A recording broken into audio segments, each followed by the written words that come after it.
Alors bonjour, maintenant on va voir un cours sur les boucles. Donc on va commencer par la première boucle, c'est la boucle for. Mais avant tout, une simple introduction sur les boucles en Python. Alors les boucles c'est un concept essentiel en programmation en général.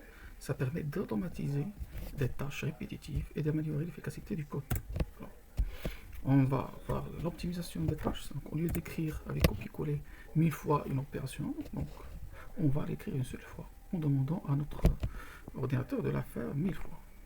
Donc c'est une réduction dans l'écriture du code et même aussi dans l'exécution. Donc si on écrit 1000 fois print bonjour, ça va nous demander 1000 lignes. Mais si on lui demande d'écrire bonjour 1000 fois, on va l'écrire dans 3 lignes, même 2 lignes.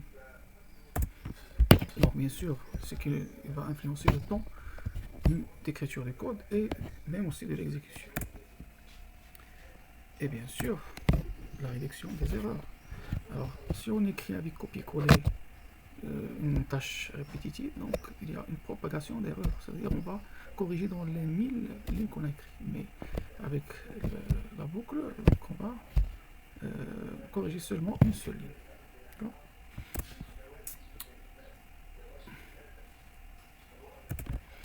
Alors, parmi 60% des logiciels, des applications utilisent les fonctionnalités de la boucle, donc, ce qui montre l'importance. Donc on ne peut pas s'échapper lorsqu'on écrit un code. Alors, il y a deux types de boucles. On va commencer par la première boucle, il y a la boucle for. Mais avant, qu'est-ce qu'une boucle? Donc, dans une boucle, on trouve un bloc de code qui va s'exécuter plusieurs fois, donc le code à répéter. Et bien sûr, il faut compter le nombre de fois. Donc on aura besoin d'un itérateur. Alors un itérateur, il va itérer sur une séquence ou un ensemble, ou bien il va compter avec un nombre. Donc l'efficacité de ça, c'est on peut générer, on peut travailler sur plusieurs données à la fois. Donc c'est une simplification très importante. Alors le premier type de boucle, c'est la boucle for. Alors comment on utilise la boucle for? Alors idéal pour itérer sur des collections comme les listes et les chaînes. Donc si on a une liste d'éléments, donc on va itérer sur élément par élément. Et même pour les chaînes, on peut itérer sur les lettres. La syntaxe, c'est très simple. On écrit le mot for et une variable qu'on va nommer par exemple élément. Et le mot réservé in et la séquence. Donc l'élément, c'est un élément dans la séquence. Donc il va parcourir toute la séquence. Et bien sûr, après on écrit le code à exécuter. Comme exemple, alors on a ici une liste de villes et on va travailler sur cette liste. On va faire un traitement sur chaque élément de cette liste. Donc, on a la liste ville qui contient 3 villes, Paris, Lyon, Nice. Et qu'est-ce qu'on va faire? On va afficher chaque ville. Donc au lieu d'écrire affiche print Paris, print Lyon, print Nice, on va lui dire d'afficher toutes les villes qui se trouvent dans la liste ville. Et comme ça, on a travaillé sur le truc. Alors, for avec range. Là, spécifiquement, add le range est utilisé lorsqu'on connaît d'avance le nombre d'itérations.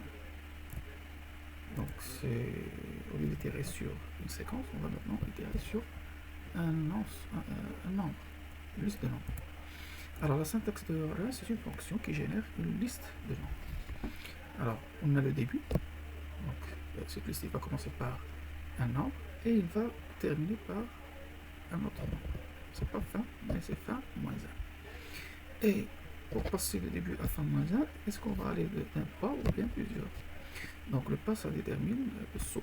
Donc est-ce qu'on va sauter un nombre ou bien sauter deux nombres? D'accord. Donc on peut voir ça dans l'exercice. Je vais vous envoyer un ensemble d'exercices qui va traiter de la fonction range comme quiz. Alors, un exemple très simple. Si on lui demande d'afficher le nombre de 0 à 4, donc on sait déjà le nombre d'itérations, combien donc de 0 à 4, il y a 5 éléments, il y a 5 itérations, donc on peut utiliser la fonction range. Donc range, il va optimiser pour les grandes séquences. Donc, for i in range 5, range i. Alors pour l'exécution de ce code, on va devoir